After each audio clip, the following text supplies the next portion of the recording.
नमस्कार। आज के इस वीडियो में कुछ खास चीज मैं दिखाने जा रहा हूं। दरअसल मैंने दिल्ली से रांची तक का सफर बाइक पर पूरा किया। अपनी बाइक पर मैं चला था 22 मई को और 23 मई को मैं रांची अपने घर तक आ गया। इस सफर के दौरान मैं कब कब कहां गुजरा, क्या क्या हुआ, क्या क्या समस्याएं आई, ये सारी चीजों का मैंने छोटा छोटा क्लिप बनाकर वीडियो तैयार किया है। मैं वही वीडियो आपको दिखाना चाहता हूं, तो देखिए कैसा रहा मेरा दिल्ली से रांची तक का सफर बाइक पर। साथियों, मैं निकल चुका हूं दिल्ली से रांची के लिए और ये आप मेरे पीछे देख रहे हैं सदर बाजार कैंटोनमेंट का मेट्रो स्टेशन है ये। और अब यहाँ से सीधे मैं पार करता हुआ दिल्ली से रांची का सफ़र पूरा करने जा रहा हूँ। तो देखते हैं रास्ते में क्या क्या दिखता है, क्या क्या मिलता है, वो आपको दिखाने की कोशिश करूँगा। पीछे से गाड़ियाँ पूरी स्पीड में आ रही हैं और हर तरफ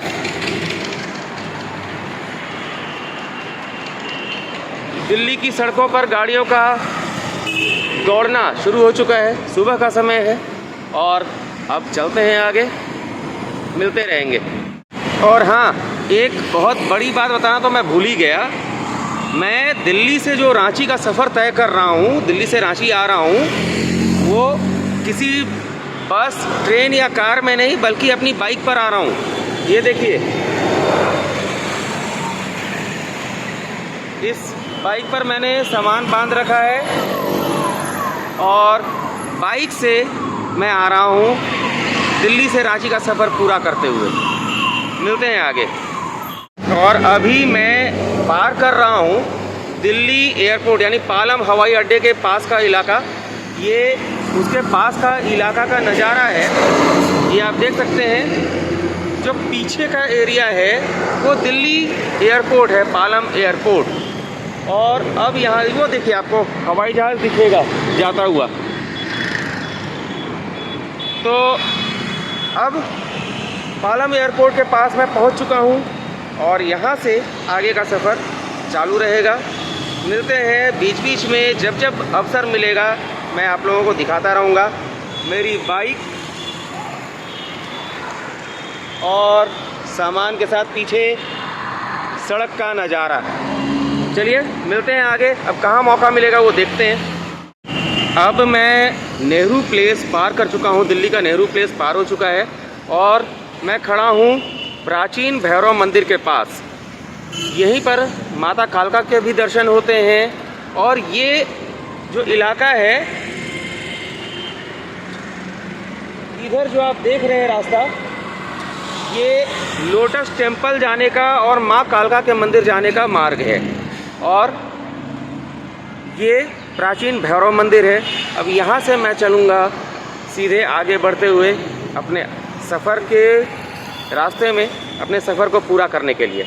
ये है प्राचीन भैरव मंदिर नेहरू प्लेस पर जो मौजूद है। तो जैसा कि मैंने आपको बताया था कि नेहरू प्लेस पार हो चुका है, प्राचीन भैरव मंदिर दिखाया मैंने। और ये जो रास्ता है आप देख सकते हैं, ये लोटस टेम्पल जाने का रास्ता है। और इधर से हम लोग आगे बढ़ते हैं माँ कालका जी के मंदिर के लिए। तो अब बस आगे बढ़ रहे हैं। आपको जगह जगह जो जो मुझे ध्यान आ रहा है मैं दिखाने की कोशिश करूँगा, इसलिए बने रहिएगा। अब मैं नोएडा में आ चुका हूँ, नोएडा में प्रवेश हो चुका है कालिंदी कुंज के रास्ते से होते हुए। और अब ये जो जिस फ्लाईओवर पर मैं हूँ, यहाँ से आगे आप देख रहे होंगे, आगे जो कट है इधर, ये वाला कट, यहाँ से मैं मुड़ूंगा नोएडा, ग्रेटर नोएडा एक्सप्रेसवे पर। मेरे पीछे आप देख रहे हैं बड़ी बड़ी बिल्डिंग्स हैं और ये पुल हिल भी रहा है, गाड़ियाँ चल रही है। तो अब आगे बढ़ता हूँ मैं नोएडा ग्रेटर नोएडा एक्सप्रेसवे पर। इसके बाद यमुना एक्सप्रेसवे पर चढ़ना है मुझे। अभी मैं हूँ नोएडा ग्रेटर नोएडा एक्सप्रेसवे पर और ये जो सड़क है इसी का नाम है नोएडा ग्रेटर नोएडा एक्सप्रेसवे। दोनों साइड सेक्टर बसे हुए हैं और ये तो पेड़ों के कारण आप देख नहीं पा रहे हैं, इधर भी बड़ी बड़ी बिल्डिंग्स हैं।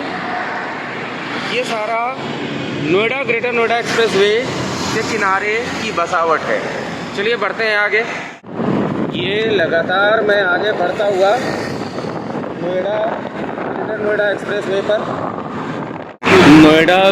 एक्सप्रेसवे पर गुजरते हुए आपको दिखा दूं, कल जो यहाँ दिल्ली एनसीआर में भयंकर आंधी आई थी उसकी तबाही के निशान यहाँ भी हैं। पेड़ सड़कों पर गिरे हुए हैं और ये चारों तरफ आप देख सकते हैं पेड़ गिरे हुए हैं, जगह जगह इन्हें हटाया जा रहा है। लेकिन कल भयंकर आंधी के कारण जगह जगह पेड़ गिर चुके थे। हालांकि मौसम सुहाना हो गया है, फिर भी बहुत ही खतरनाक स्थिति यहाँ उत्पन्न हुई थी। ये आप देख सकते हैं नोएडा ग्रेटर नोएडा एक्सप्रेसवे के किनारे हाई राइज बिल्डिंग का कंस्ट्रक्शन चल रहा है, लगातार काम चल रहा है। आगे बड़े बड़े बिल्डिंग आपको दिख रहे होंगे। कई बिल्डिंग्स अभी अंडर कंस्ट्रक्शन है, तो कई बिल्डिंग्स बनकर तैयार हैं, खड़े हो चुके हैं। कई में तो लोग शिफ्ट भी हो चुके हैं। और अब यहाँ पर मैं नोएडा ग्रेटर नोएडा एक्सप्रेसवे को छोड़ने वाला हूँ। ये आप देखिए थैंक्स फॉर विजिटिंग नोएडा लिखा हुआ है।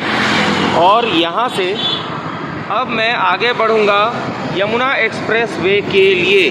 तो चलिए बढ़ते हैं आगे।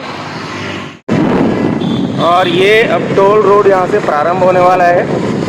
यहाँ से लेफ़्ट मुड़ा जाएगा यमुना एक्सप्रेसवे के लिए।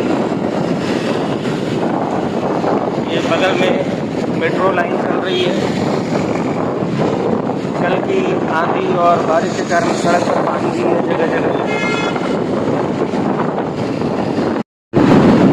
यहाँ से अगर हम लोग सीधा चले जाते हैं तो ग्रेटर नोएडा में परी चौक होते हुए ग्रेटर नोएडा में चले जाएंगे और यहाँ से हम लोग लेफ्ट कट पर जाएंगे ये यमुना एक्सप्रेसवे के लिए। चलिए बढ़ते हैं, लगातार बढ़ते हुए। यहाँ पर खाने पीने की व्यवस्था होती है, हम लोग यहाँ खाने की गई हम लोग और रोड पर हम लोग आ चुके हैं। ये जो घुमावदार सड़क है ये हमें लेकर जा रही है यमुना एक्सप्रेसवे पर। हालांकि यमुना एक्सप्रेसवे पर चढ़ चुके हैं, लेकिन आगे सीधी सड़क मिलेगी जो यमुना एक्सप्रेसवे होगा। जेवर होते हुए आगे बढ़ना है। ये देखते जाइए कैसे कैसे सड़क मुड़ रही है। और अब यहाँ से सीधा चलते जाना है। ये देखिए आ गया बोर्ड, यमुना एक्सप्रेसवे पर आपका स्वागत है।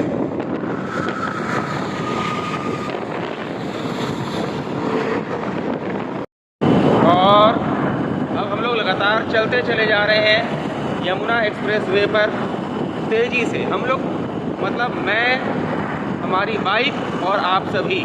तो चलिए आगे बढ़ते हैं। और यहाँ पर खाने पीने और रिफ्रेशमेंट के लिए जो स्थान है उसका बोर्ड लगा हुआ है। और ये बगल में झाड़ियाँ इस तरह से पूरी तरह से फैली हुई हैं एक्सप्रेसवे के बगल में। और गाड़ियाँ पूरे सड़क पर सर पर दौड़ती जा रही हैं तेज़ी से। और आगे ये जो बोर्ड दिख रहा है ये जेपी ग्रीन्स स्पोर्ट्स सिटी का बोर्ड है। इसी के लिए आगे बढ़ने का यहाँ पर एरो दिया हुआ है। और यहाँ पर जो आप लेफ़्ट रास्ता देख रहे हैं ये यहाँ की जो कॉलोनीज़ है, कॉलोनीज़ में जाने के लिए लेफ़्ट रास्ता दिया हुआ है। उधर भी टोल टैक्स का है शायद बना हुआ। और हमें सीधे चलते जाना है, आगे बढ़ रहे हैं।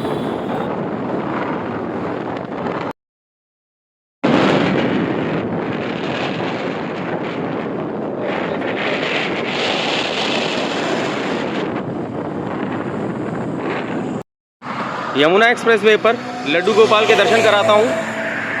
ये देखिए लड्डू गोपाल जी यहाँ पर हैं।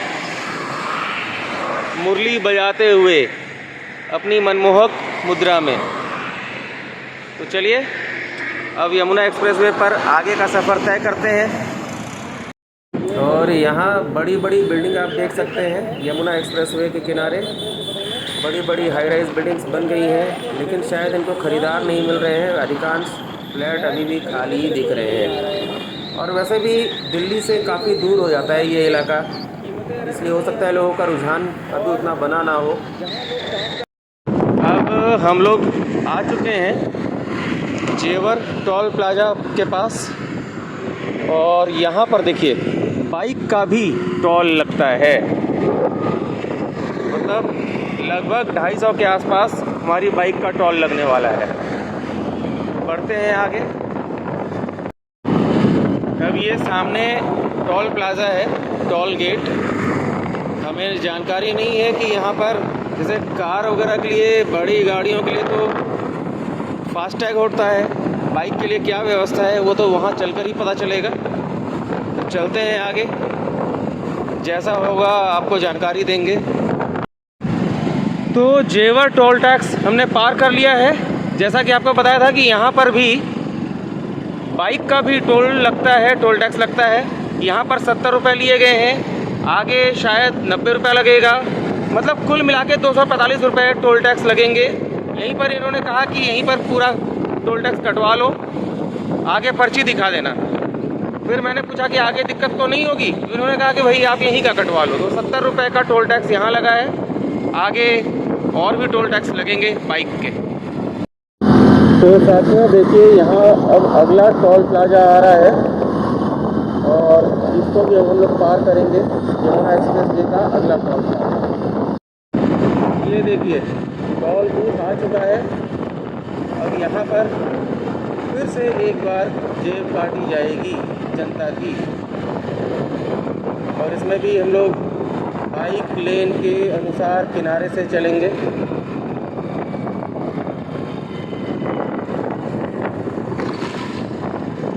ये देखिए अब बढ़ रहे हैं जेब कटवाने। तो साथियों यहाँ पर मैंने टोल कटवा लिया है, और मैंने आगे तक का, आगरा तक का टोल कटवा लिया है। ये मथुरा तक के लिए था, मैंने आगे तक के लिए कटवा लिया है, क्योंकि अब वहाँ मुझे पर्ची दिखाना होगा। यहाँ 175 रुपये लगे हैं। इसके पहले 70 रुपये मैं दे चुका था, 175 यहाँ और लगे हैं, यानी कुल 245। अब आगे बढ़ते जा रहे हैं यमुना एक्सप्रेसवे पर। ये देखिए जन, तो चलिए। तो जैसा कि मैंने बताया था, यमुना एक्सप्रेसवे पर 3 टोल प्लाजा पड़ते हैं, और ये तीसरा और अंतिम टोल प्लाजा आने वाला है आगे। ये 85 का है, अब 85 रुपये का। हालांकि मैंने पेमेंट पहले ही कर दिया है, इसलिए मुझे बस केवल पर्ची दिखानी है। अब यमुना एक्सप्रेसवे के अंतिम टोल प्लाजा के पास मैं बढ़ रहा हूँ, और इसका पेमेंट मैं पहले कर चुका हूँ। तो ये आगे